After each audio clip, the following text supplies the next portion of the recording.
What's good? What's going on? It's your boy Naoto from Naoto's Interlude. It's been a while. It's been so long that my hair has grown out. Sheesh. It's long. And before we start the video, I just want to say like, comment, and subscribe. It helps out with the algorithms. It helps the video get the necessary push it deserves. So please do it. You will be blessed. I will pray for you. Here's something that I want to put in your radar if you haven't been paying attention for the past few weeks. I know there's a lot that's been going on in terms of police violence, violence against Black people, violence against Asian people, just violence and atrocities committed against minorities. One thing that I did want to bring to your attention was YG's Meet the Flockers. To catch you up to speed, Meet the Flockers got pushback from YouTube employees 4 years after its release on My Crazy Life. The song is YG's 10 Crack Commandments, where instead of serving as a how-to guide on how to sell drugs, YG's is for robbing people. In my opinion, this is a cool song concept that narrates the harsh realities of committing a specific crime and was never meant to encourage others to participate, kind of like 10 Crack Commandments.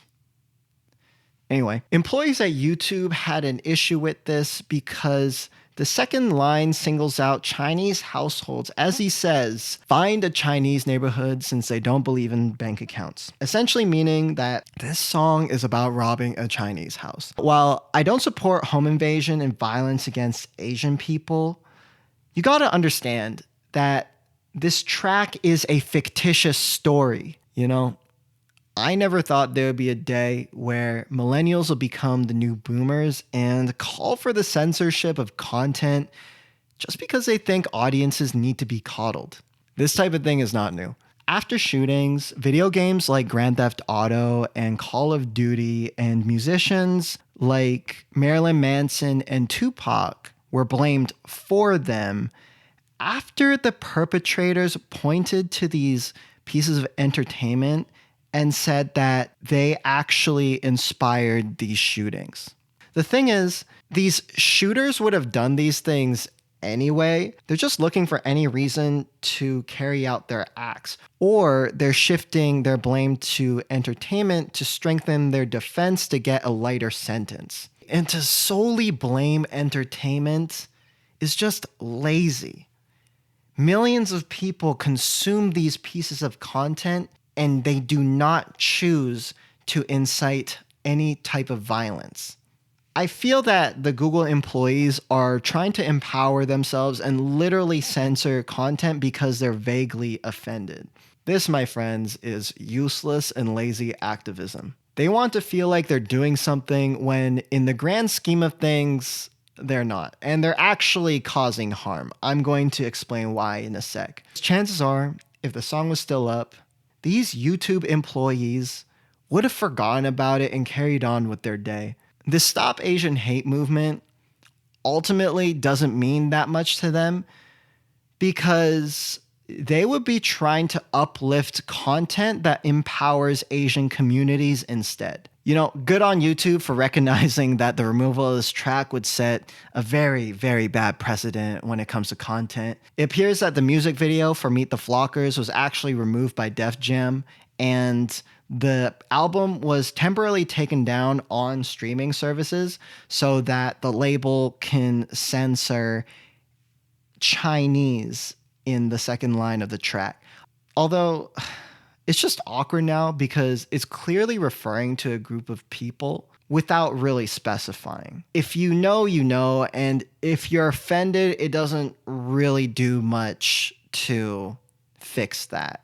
I feel like the Asian liberals that were supporting the censorship didn't realize or were ignoring the fact that they were inadvertently supporting the anti-Black narrative that Black people are the main group that are committing violent acts against Asians. And do you know who else supports this narrative? Literal white supremacists.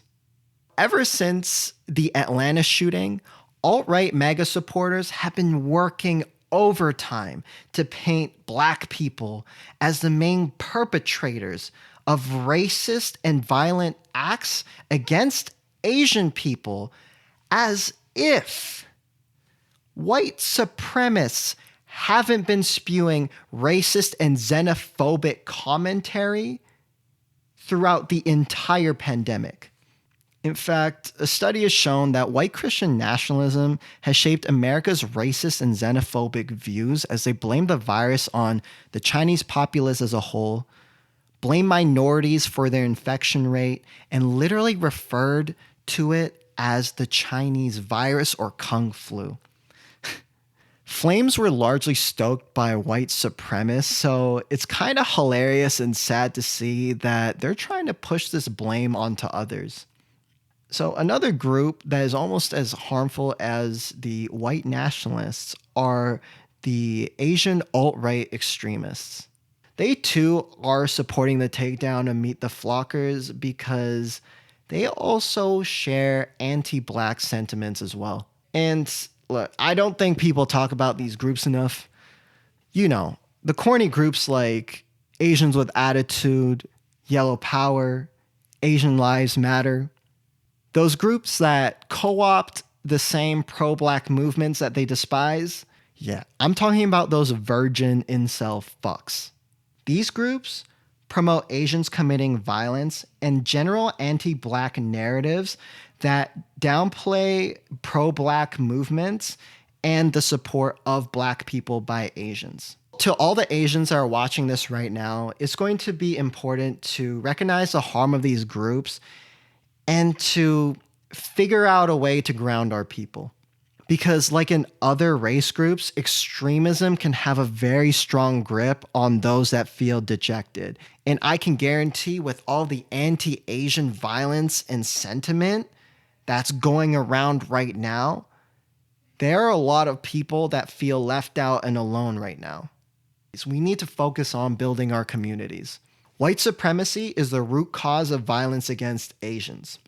Honestly, Asian countries have a real problem with colorism, which goes hand in hand with white supremacy. Anti-black views stem from colorist ideals and can be further exasperated once an Asian family moves to North America. It can be tough to unpack these beliefs, and I think that's why these YouTube employees are supporting this anti-black narrative unintentionally. Why the removal of this track and highlighting the violence committed by black people against Asians is so harmful is because it simultaneously ignores white supremacy and the solidarity between Asian and black people. Our communities have come together to fight against racist acts committed against our people. Historically, we've been shown that there's support across both communities. That's what these white supremacists want, is to inspire divide between both of our communities, because at the end of the day, that's what white supremacy is good at, dividing and conquering.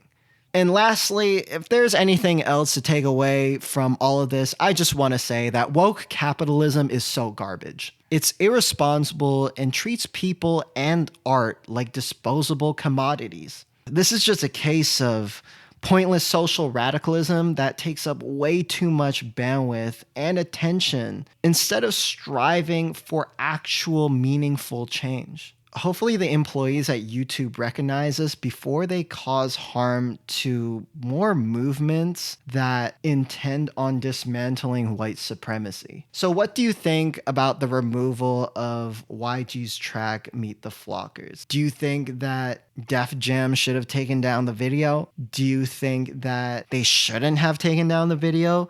Let me know your thoughts below and connect with me on socials. Hit the like, comment, subscribe, and all the good stuff. You know what I'm saying? This has been Naoto's Interlude, and I'm out.